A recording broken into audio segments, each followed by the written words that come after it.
Good afternoon all. So now we'll start the interactive live session on week 9 videos. So first we'll go through the recap of week 9.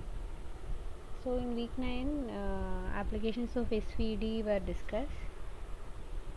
Then change detection, about change detection, and for change detection we have to use some threshold.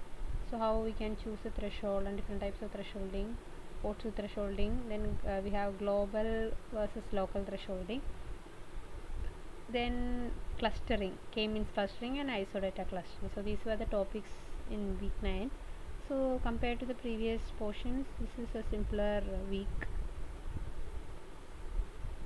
So the first topic is applications of SPD. So it can be used for homography estimation. So we have a matrix, we have in equation AH is equal to 0. Then for finding H we can use SPD, that we have already gone through in the past lectures. Then SPD can be used for image expansion, because single matrix A can be written as a product of three matrices. So SPD is like A is equal to U sigma V transpose.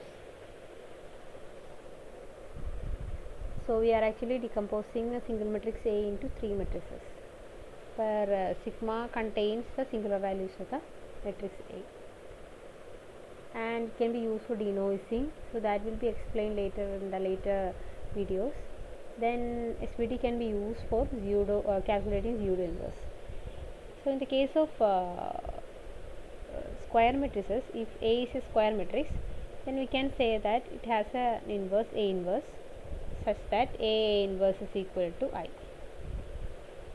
So this pure inverse is defined for square matrix only. So we can't apply this technique in the case of rectangular matrices. But there is a term called pseudo inverse in the case of a rectangular matrix, SMN. So SMN is a rectangular matrix. If that can be written as a product of three matrices using SVD, then we can write its pseudo inverse like this. So SMN is the original matrix. So its inverse will be Sn by m. Size will be n by m. If SMN can be written as A sigma V Hermitian, then its inverse pseudo inverse can be written as B. The same B can be written here, and the pseudo inverse of this singular matrix. So it will be n by m, m by n. So it will be n by m, then A Hermitian, same A. So we have to just do the SVD decomposition of Sm by n. Then we can straight away write pseudo inverse of that rectangular matrix. One question is there. So let pseudo inverse of S is equal to S plus. Then if singular matrix is sigma 1 0 0 0 sigma 2 0, then what would be its pseudo inverse? Let's explain the lecture that it is equal to. So if it is a 2 by 3 matrix, its inverse will be a 3 by 2 matrix, and the matrix will be 1 by sigma 1 0 0 1 by sigma 2 0 0. This will be the pseudo inverse of that singular matrix. And the next topic is change detection. So if you have a stationary camera, we are capturing frames. So if the captured frames are I1, I2,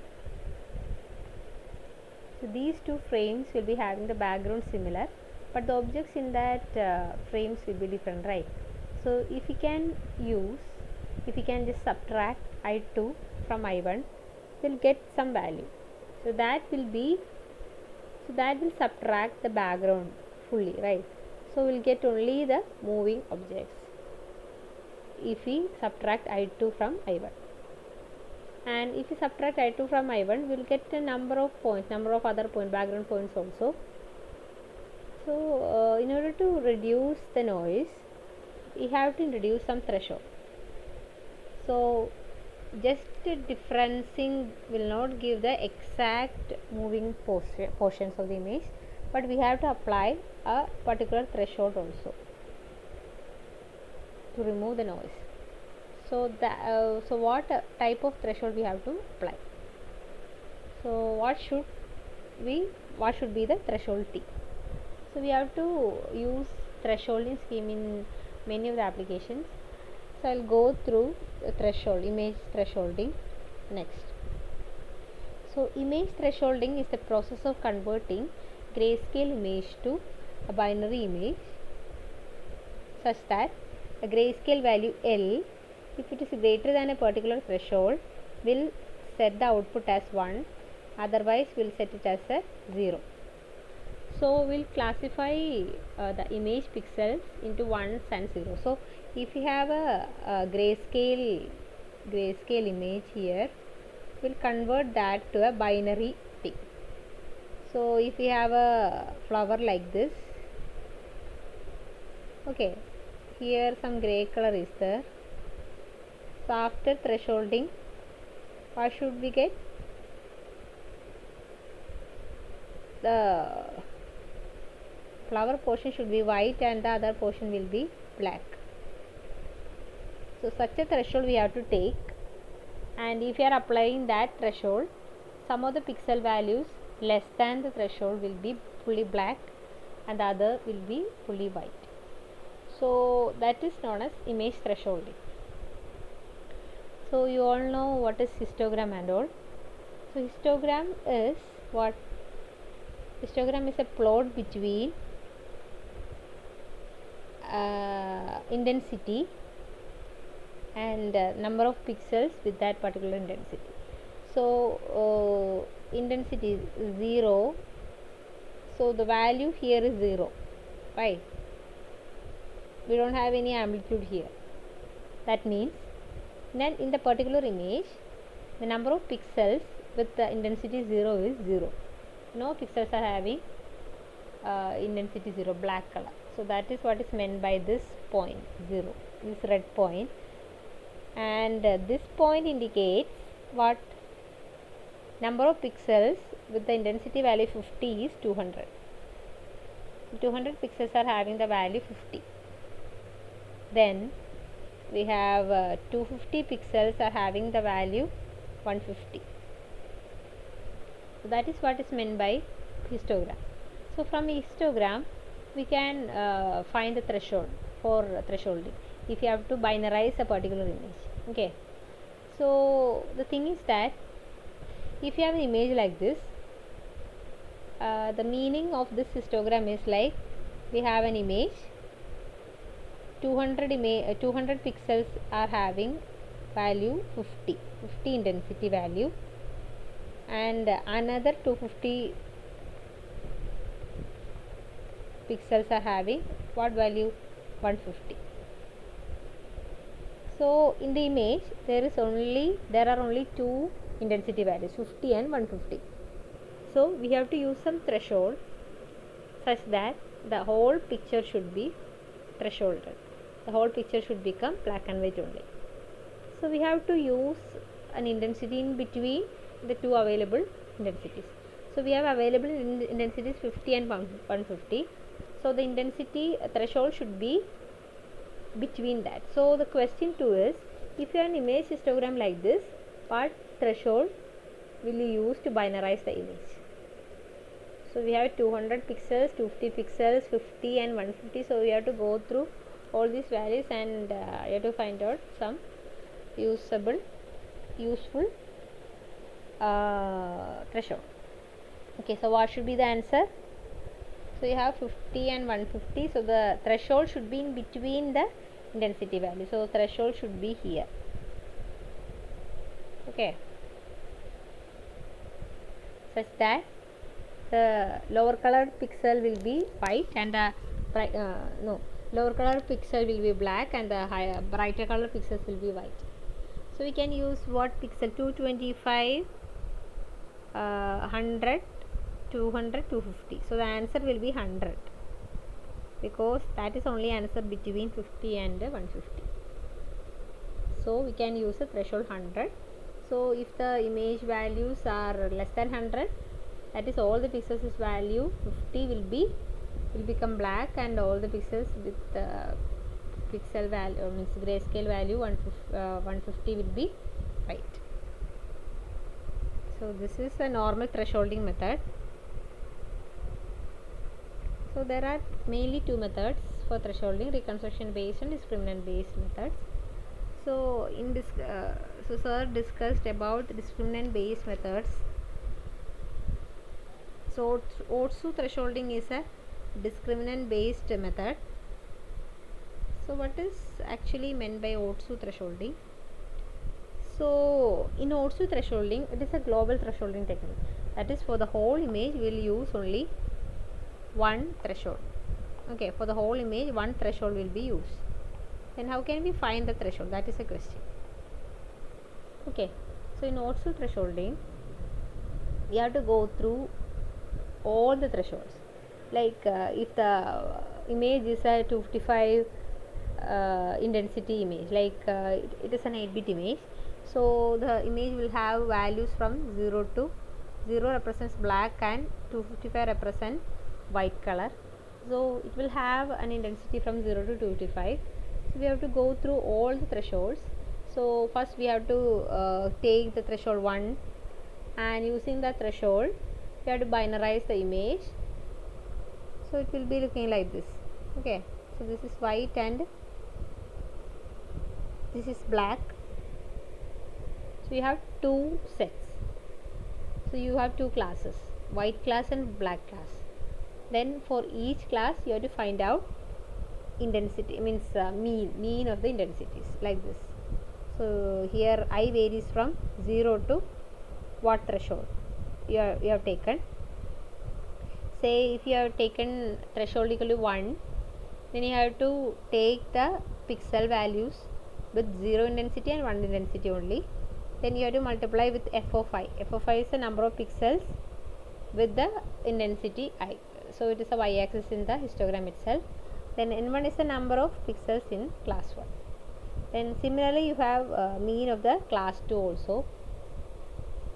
Then you have variance of class 1 and variance of class 2. Then without taking any threshold you will have total mean of the full image, that is also there, and total variance is also there. Then what you have to do is that if you are choosing a threshold, that threshold should give maximum between class variance. Between class variance is the variance between the two classes. So the between class variance should be high. So this quantity should be high. So this quantity contains two summations, like mu1 minus ut. Can you see it here? Mu1 minus ut square n1 by n. n1 is the number of classes, number of samples in the first class, plus mu2 minus ut the whole square, n2 by n. So we have two classes. We have mu1 and mu2, two classes, and mu1 and mu2. Then you have mut, total mean. Then you have n1 and n2, number of samples in first and second class. Using this you can find the between class variance. So you have to get a maximum between class variance, and within class variance should be less. So with there is an equation for within class variance also, that is written here. So this should be less and this should be dash. So in order to avoid complexity, so we will go through between class variance only. So the thing is that we have to find out the best threshold which gives highest between class variance. So so we have to first go through, you have to first take threshold 1. For that you have to find out the between class variance. Then you have to take the threshold 2, and for that you have to find out the between class variance. etc. up to 255 you have to take the between class variance. Then for every between class variance you have to find out the maximum between class variance and the one threshold that gives the maximum between class variance that you have to find out. So this is the case of Horst thresholding. Like that you have to find out one threshold and that optimum threshold you have to apply for the whole image for the thresholding. So question 3 is your between class variance within class variance is equal to 2, 3. So between class variance is 2 and within class variance is 3 for a threshold of 100. Then the second option is you have between class variance 3 within class variance 2 for a threshold of 150. C option is between class variance is 4 and within class variance is 1 for a threshold of 50. Which threshold you take to threshold the image? So the answer is C, because there we have maximum between class variance and the minimum within class variance. So that threshold you have to take. So the answer will be 50. A threshold of 50 you will take, because that gives the maximum between class variance and minimum within class variance. Question 4. For a 3-bit image I, so an image is given. Why is it called as a 3-bit image? Because each pixel is represented using 3 bits, like 0, 0, 0, 0, 0, 1, 0, 1, 0, 0, 1, 1, 1, 0, 1, 1, 0, 0, 1, 0, 1, 1, 1, 0, 1, 1, 1. So we have a values from 0 to 7. So these many values are there in the matrix I. So we have 0, 1, 2, 3, 4, 5, 6 up to 7. So these are the intensity values.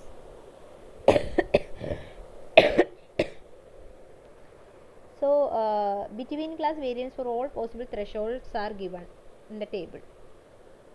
So it is like for a threshold 1, between class variance is found out. Okay, that is 1.5. Then for a threshold 2, it is 2.5. Threshold 3, it is 7. 4, it is 3.5. 5, it is 2. Threshold 6, it is 1. Then what threshold will you take to threshold the whole image? So what would you take? So we have to select the threshold such that that threshold should give between class variance maximum. So here you can see that you will get a maximum between class variance as 7, right?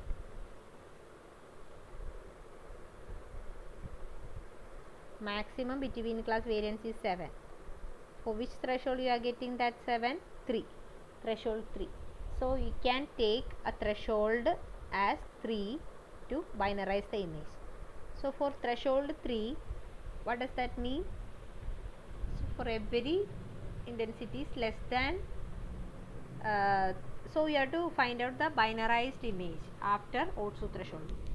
So threshold C equal to 3 means for every intensity is less than threshold 3 should be converted to 0, and if it is less than or equal to 3 should be converted to 0, and for the intensities greater than 3 should be converted to 1. So what should be the answer? So for answer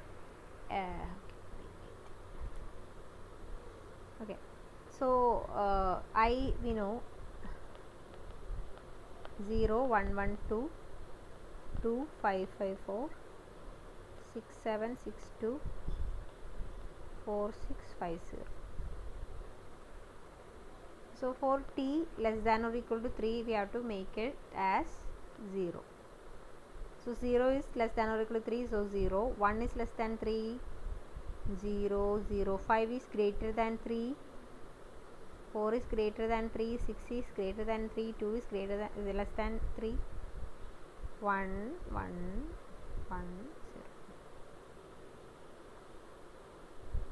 So the answer is A.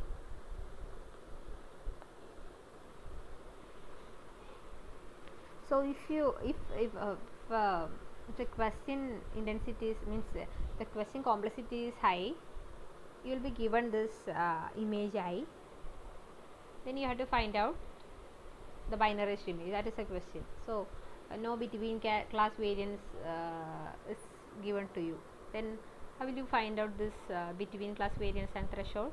So this table is not given. If this table is not given, then how will you calculate this binarized image? So you have what you have only the input image I. Okay, this is the only thing given to you. Then what will you do? You will first take a threshold. So you know the values are from 0 to 7. So you will first take the threshold 1, 2, 3, 4, 5, 6.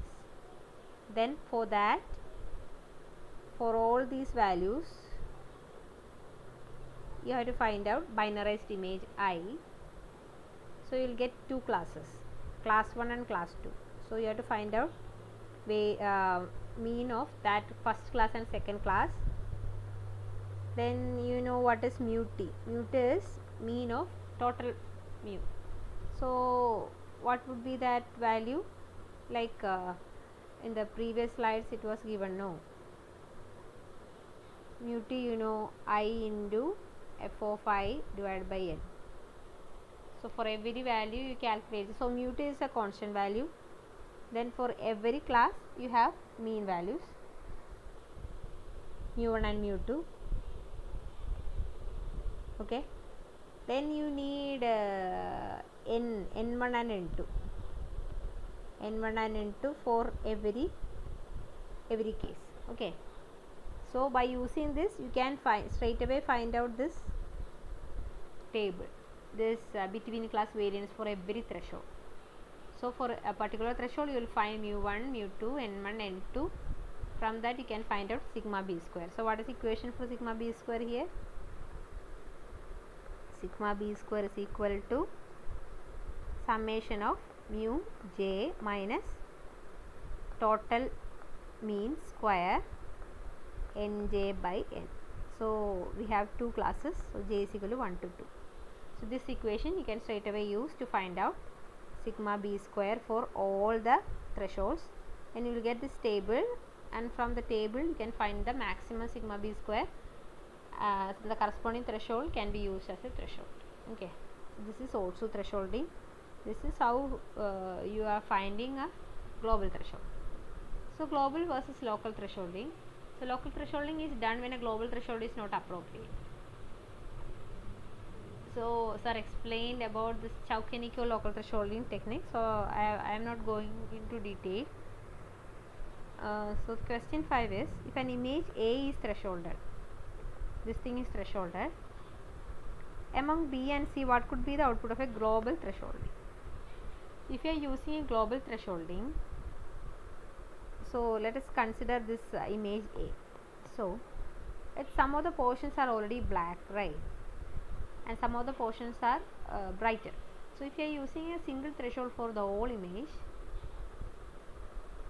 the above portions will be looking like a saturated one, and the below portion will be mostly black.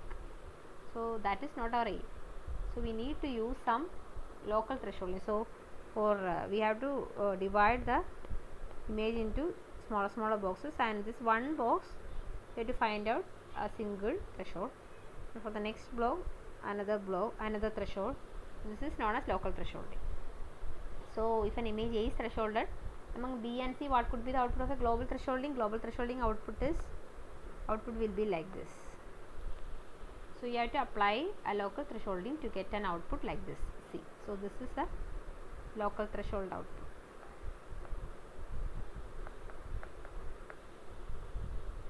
Okay. Next comes k-means clustering. So it is an algorithm. Actually, it is a simple algorithm to cluster the input points. So you have a number of points like this.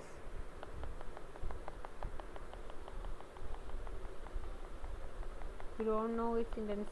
You know its intensity values, but you don't know the class of that those each points. Okay. So first of all, you have to take a value k as say 3. Okay. So you have your set k equal to 3, and you find, and you randomly take 3 centroids C1, C2, C3. Some intensities values you have already taken. Say it is 10, it is 100, it is 200. Okay, so these 3 intensities value you have already taken. So you fix that cluster centers. Then you will map all the image points to some clusters. So you will map some points that is near to the cluster C1, that will be mapped to one group. If the points are near to C2, that will be mapped to C2. The points are near to C3, it will be mapped to C3. Means the intensities values are near to C3. Okay, so we will get 3 clusters. But the question is that the initial centroids that we took may not be correct. Okay, so that centroid center should be updated once. So we'll get 3 clusters like this. We have a number of points inside these clusters. Then for the new centroids, we will find the average of these points. Okay, so you will get C1 dash.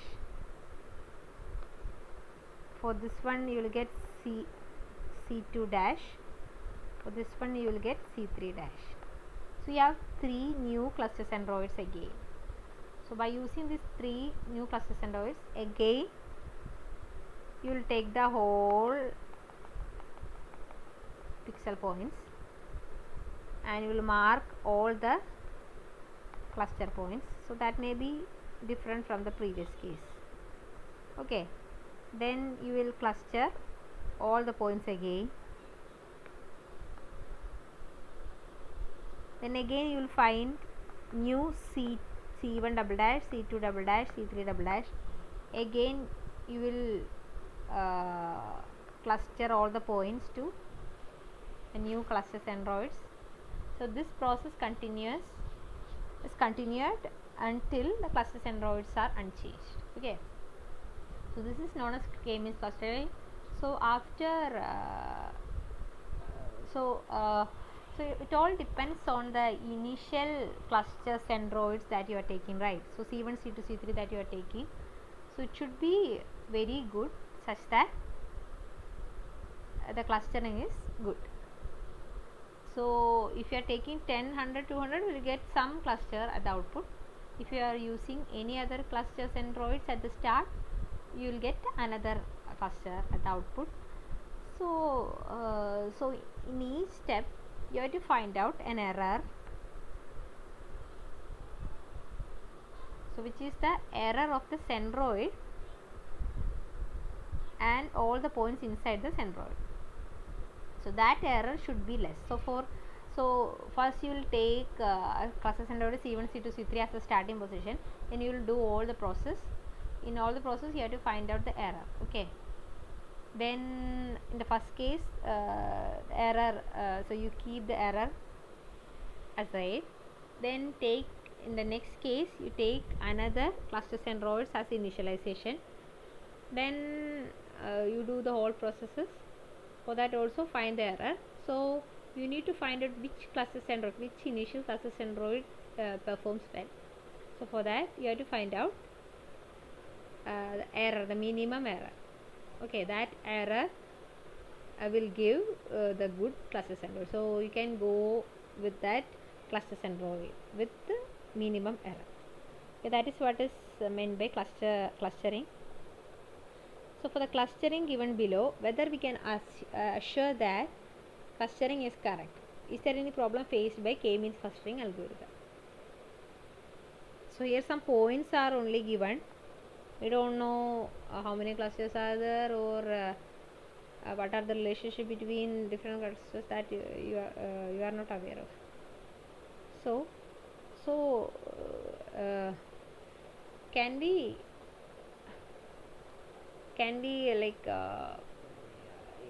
whether whether you are 100% sure that this k-means clustering is fully correct. The thing is that we don't know k, how many classes it has, that is unknown. So before k-means clustering you have to assume something. Okay, assume the number of classes. So actually there may be 4 classes like this, but we are assuming that it has 3 classes. So this is the issue of k-means clustering. So the problem faced by k-means clustering is we have to assume the value of k. So the number of clusters that should be initialized first. That is the main thing in k-means clustering. So in order to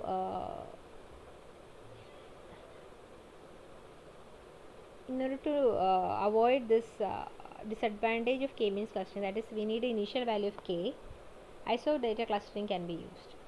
So here we can use a large number of clusters, k clusters we can assume, and we can merge, split and discard clusters after every iteration.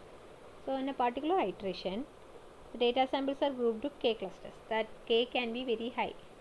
Okay, so and after clustering we will compute the mean of each cluster, and if the means are very close we can say that those clusters can be grouped as a single cluster. So in this way we can if the mean is very near, then we can merge the clusters. So we can merge the clusters. Then we can discard the clusters if it has few samples. So say if it has only 1 sample or 2 samples, we can just neglect. Okay, then we can split the cluster if there is variance is high, like the corresponding covariance matrix has a larger than a particular threshold. Eigenvalue, so we have to find out the eigenvalue of the covariance matrix of a particular cluster. So if it is greater than a particular threshold, we'll split the cluster into 2. Okay, so first of all you have to after clustering you have to find out the maximum eigenvector of a particular eigenvalue and eigenvector of a particular cluster, and if the spread is more, that is if the eigenvalue is more, then we can assume that the variance of the data samples in the particular cluster is more, so the cluster can be divided into 2. So we have to compute the cluster into this one, and if it is greater than 0 then that goes to one class, else this goes to other class. So this is how we are splitting a cluster. So in isolated clustering there can be merge, split and discard.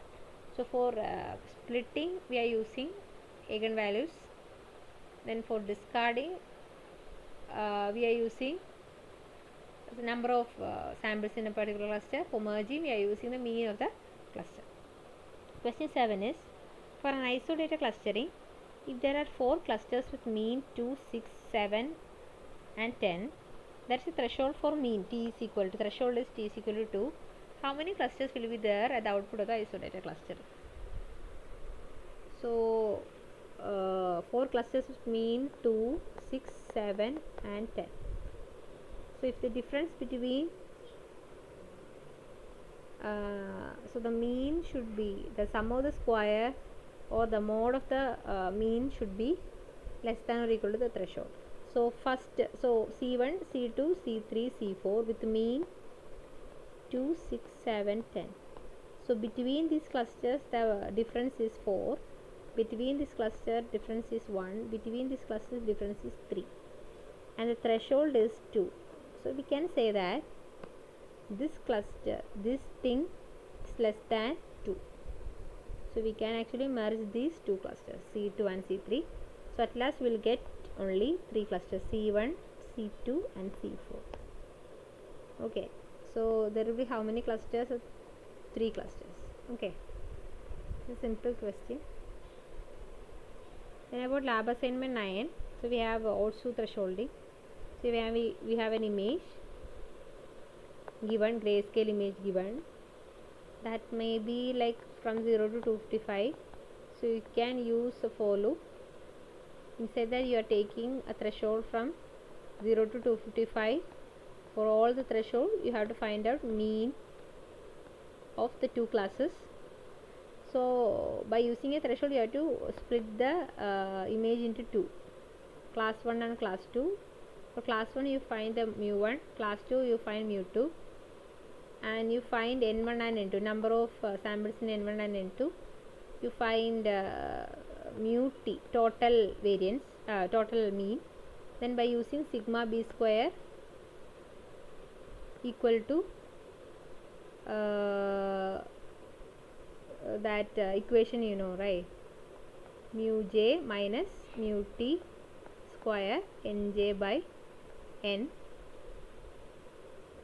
So after this you can find out sigma b square. So for every t you will find sigma b square. So this can be done in the loop. Okay, so for every threshold you have to find out this sigma b square. Then you have to find out the maximum sigma b square you are obtaining. So if you are getting a 90 sigma b square, that threshold you have to take for thresholding this particular image. So in code it is easy to write. Okay, so this is the lab assignment 9. So that's all about this today's session. So any questions?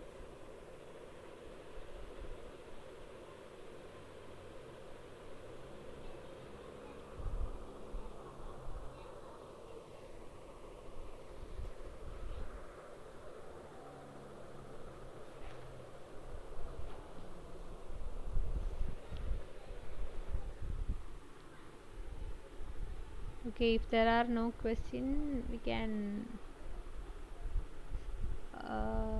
stop the session.